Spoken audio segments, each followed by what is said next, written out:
Bien évidemment, la critique qui est portée contre la Cour pénale internationale, c'est qu'elle véhicule une justice à deux vitesses, une justice sélective, une justice discriminatoire, et même par moments on parle de justice de blanc.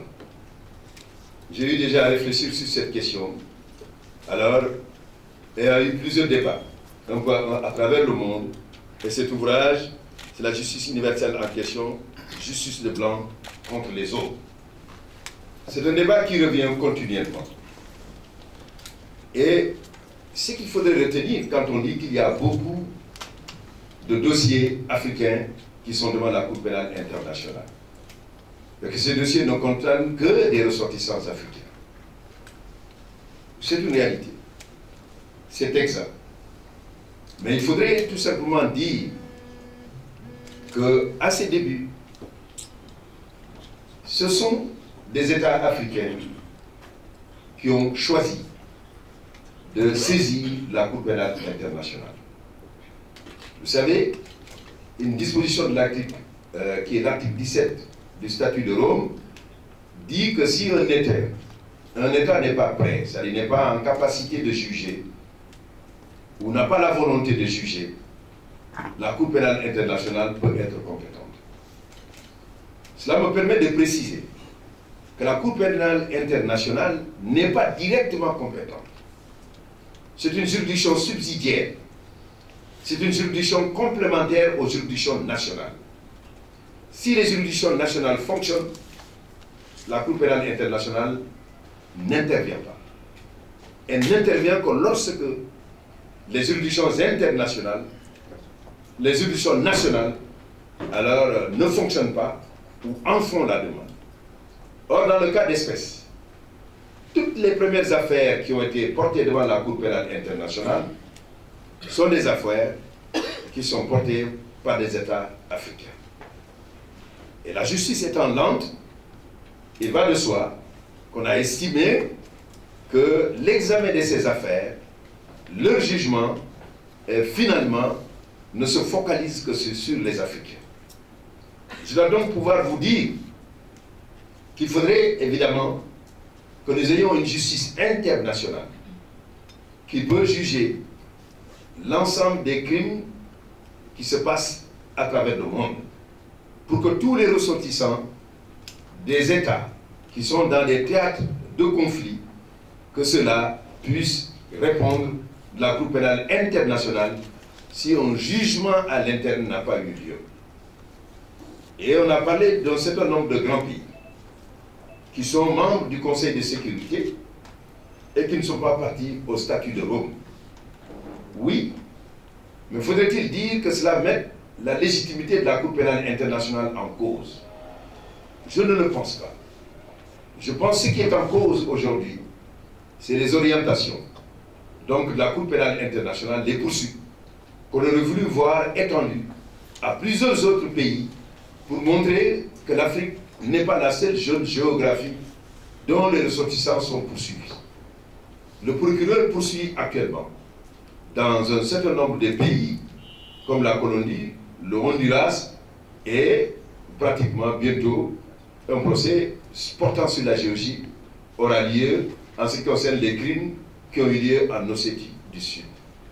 Ce qui voudrait dire que s'il y a, à cet instant précis, un nombre beaucoup plus important d'Africains devant la Cour pénale internationale, cela est une réalité qu'on ne peut pas nier, mais cette réalité est tempérée par le fait que toutes ces affaires, qui auraient pu être jugées aussi en Afrique, ne l'ont pas été, parce que ce sont les États africains qui l'ont porté devant la Cour pénale internationale. Le Sénégal est le premier pays au monde à avoir ratifié le statut de Rome. En le faisant, il a ouvert la voie à 123 autres États au monde.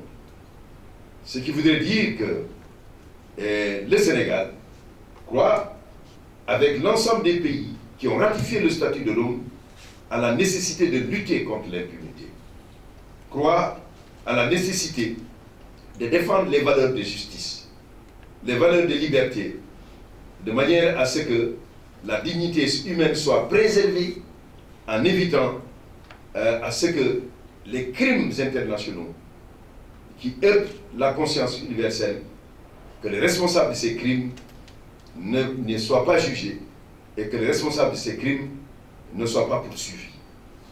Bien évidemment, l'affirmation du Sénégal au statut de Rome l'a été par le président de la République Macky Sall lors du sommet de Kigali, où il était question que l'Union africaine prenne une position politique vis-à-vis du retrait des États africains de la Cour pénale internationale.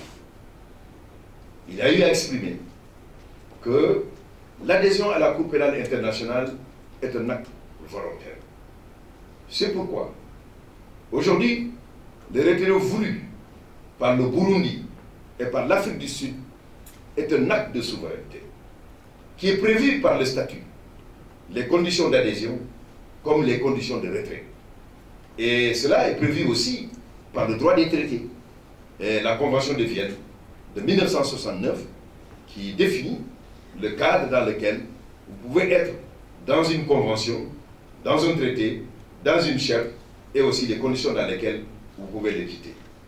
Donc c'est un acte de souveraineté. Aujourd'hui que ces États disent qu'ils veulent partir. Mais ce que je dis également, lorsque vous déposez un acte de retrait, les mêmes conventions et le statut prévoient que c'est dans un délai de 1 an que le retrait devient effectif. Si en 2016, ces États quittent la CPI, c'est en 2017, à la date du dépôt effectif, que l'on dira que le retrait a été effectif. Je dis qu'il faut saisir cette opportunité pour engager un dialogue avec les États qui voudraient quitter la CPI. Et pour cela, il faut écouter leurs récriminations, leurs appréhensions, les critiques qu'il faudrait examiner, parce que si un fonctionnement n'est pas conforme aux attentes d'un des membres, d'un des États partis, il faudrait l'entendre. Mais j'ai dit où? À l'Assemblée des États partis. L'Assemblée des États partis est le cadre qui est créé par le statut de Rome, où les différents États peuvent formuler leurs critiques, formuler leurs observations et proposer des modifications législatives pour rendre la Cour plus efficace, plus perfectible, plus à même dans l'indépendance et l'impartialité de rendre la justice. Alors j'en demande et j'en appelle aux États qui sont sur le point de quitter. Vous avez cité un certain nombre d'États. S'ils ne l'ont déjà fait, ou s'ils sont sur le point de le faire, alors de donner une chance au dialogue, à la négociation, et de pouvoir discuter à l'Assemblée générale des Nations, à l'Assemblée générale de l'Assemblée des États qui aura lieu, dont la session aura lieu du 16 au 25 novembre, de discuter l'ensemble des questions et avec les 134 États pour trouver un consensus dynamique. Je voudrais pouvoir dire que ce message d'anticipation est un message qui n'est fondé que sur la réalité de la souveraineté des États. Parce qu'on ne peut imposer à aucun État d'adhérer au statut de Rome, comme on peut lui imposer de ne pas aussi quitter le statut de Rome.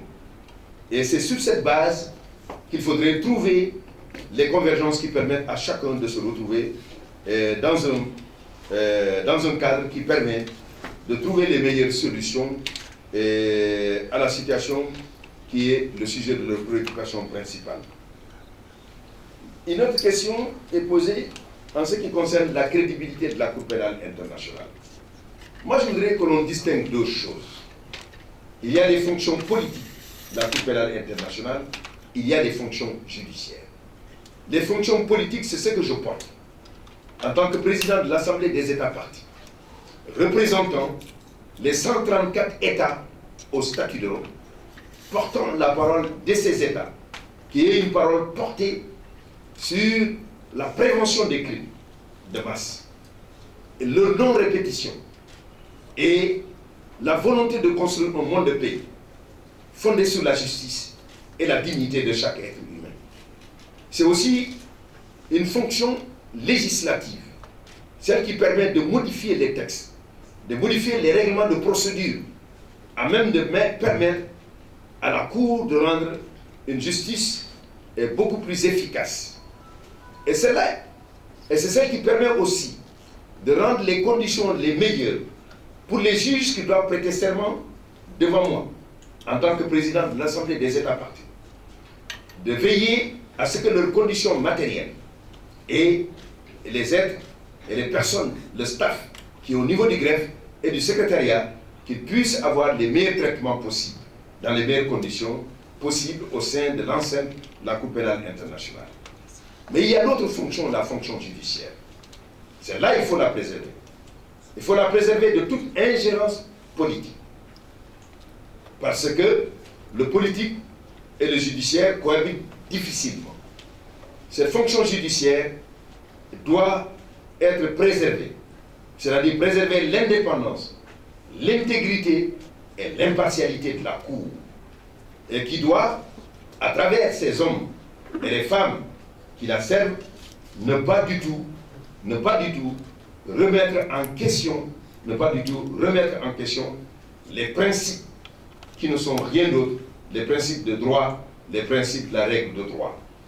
Je dis bien 124 États partis. Sans doute dans ma formulation, c'est bien 124 États. Les deux derniers étant le Salvador, qui est le 124e État, et la Palestine, qui est le 123e État. Donc c'est 124 États. La fonction judiciaire, c'est cela. La Cour est libre lorsqu'elle décide de condamner. La Cour est libre lorsqu'elle abandonne des charges. Parce que ce sont des juges de très grande qualité, technique, expertale, dont la probité et l'intégrité ne font l'objet d'aucun doute, tant la procédure de sélection est très difficile. Parce qu'il faut une majorité qualifiée pour qu'ils puissent être élus comme étant des juges. Donc, ceci dit, la distinction de ces deux fonctions m'apparaît nécessaire. Elle nous permet de comprendre que la Cour pénale n'est pas sous le joug des États, mais que c'est une Cour qui fonctionne avec des magistrats libres qui n'obéissent qu'à la seule souveraineté du droit et de la loi. Et vous avez aussi dit, est-ce qu'il est possible de faire revenir ces États de leurs décisions? C'est mon espoir. C'est de dire aux États qui ont exprimé aujourd'hui leur volonté de partir qu'il y a encore un an, une plage de discussion est possible, un dialogue est possible, une discussion pour essayer de mettre sur la table les raisons qui ont fondé la volonté de départ. Vous savez, quand vous êtes ensemble et que vous créez une société, c'est ce qu'on appelle l'affectio societatis qui justifie que vous puissiez être ensemble. Si cette affectio societatis n'est pas là, vous vous séparez. Dans le cadre des traités, il est toujours prévu que la séparation est possible. Mais on a vu aussi des États revenir. Et je voudrais aussi vous dire que ce n'est pas la seule crise que la CPI a connue. Vous vous rappelez, le président Clinton avait ratifié le 31 décembre 2000 le statut de Rome. Et lorsque son successeur est venu, le président Bush, il a eu à revenir sur cette signature le 6 mai 2002, à travers une procédure de désignature qui est exactement la même chose. Donc ce n'est pas nouveau. Une grande puissance avait eu déjà à le faire, les États-Unis. Mais les États-Unis sont aujourd'hui pays observateurs, donc participant aux activités de la Cour. C'est pourquoi j'ai espoir que les États qui veulent partir, alors que ces États-là pourront rester et pourront engager des négociations fructueuses qui permettront ainsi à la Cour de pouvoir avoir les bénéfices de tous les États, d'autant que l'objectif, c'est d'atteindre l'universalité. L'universalité n'est possible que lorsque une grande majorité d'États participent au statut de Rome. L'universalité n'est possible que lorsqu'une grande majorité aussi participe à l'intégration interne des valeurs et normes du statut de Rome dans le droit positif, sinon il serait impossible de juger. Mais l'universalité aussi de la justice, c'est aussi que tous les pays du monde apprennent à renforcer leur système judiciaire national. Si tout le monde le fait, la Cour pénale internationale sera nécessairement moins utile, mais elle le sera toujours nécessaire là où il n'y a pas de justice. Et il faudrait que ces victimes, pour qu'elles ne soient pas seules et qu'elles puissent aller chercher la justice. Et si l'endroit où elles peuvent chercher cette justice s'appelle la Cour pénale internationale, son existence peut être utile et cette existence va permettre de régler un problème. Parce que toute paix qui est construite sans la justice ne peut être qu'une paix bancale. Les mêmes causes produisant les mêmes effets, il va de soi en ce moment que alors la même crise ou le même conflit peut arriver. Une meilleure justice, c'est celle qui fonde la paix la plus solide. Et sinon, elles ne peuvent fonder qu'une paix bancale qui ne peut être que productrice de violence parce qu'elle va conduire à la répétition et qu'elle sera un obstacle à la réconciliation. Voilà les réponses que je voudrais pouvoir vous dire sur la première série de questions que vous avez posées. Bon, on va essayer de reprendre 2 ou 3 questions.